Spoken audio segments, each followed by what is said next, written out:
আজ থেকে 100 বছর পর ক্যালেন্ডারের পাতায় যখন 2124 সাল, আমাদের প্রায় প্রত্যেকের দেহ তখন মাটির নিচে, অস্তিত্ব তখন রূহের জগতে। ইতিমধ্যে ফেলে যাওয়া আমাদের সেই সুন্দর বাড়িটা হয়তো পরবর্তী প্রজন্ম ভোগ করছে।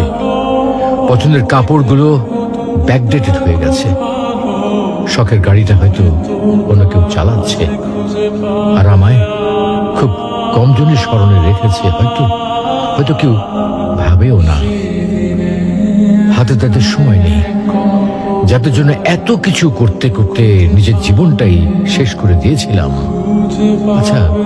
আচ্ছা, বাস্তবতার এই জীবনে আপনি আপনার দাদাকে কতবার স্মরণ করেন?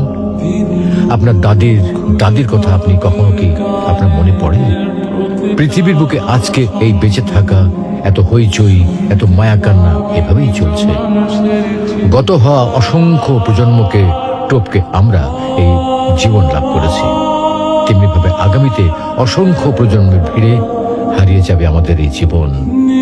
কিন্তু খুব কম লোকই সময় পায় ফেলে যাওয়া জীবনটা একটু ফিরে দেখার। বাস্তবতা হচ্ছে এই জীবনটা আমাদের কল্পনার চেয়েও অনেক অনেক ছোট।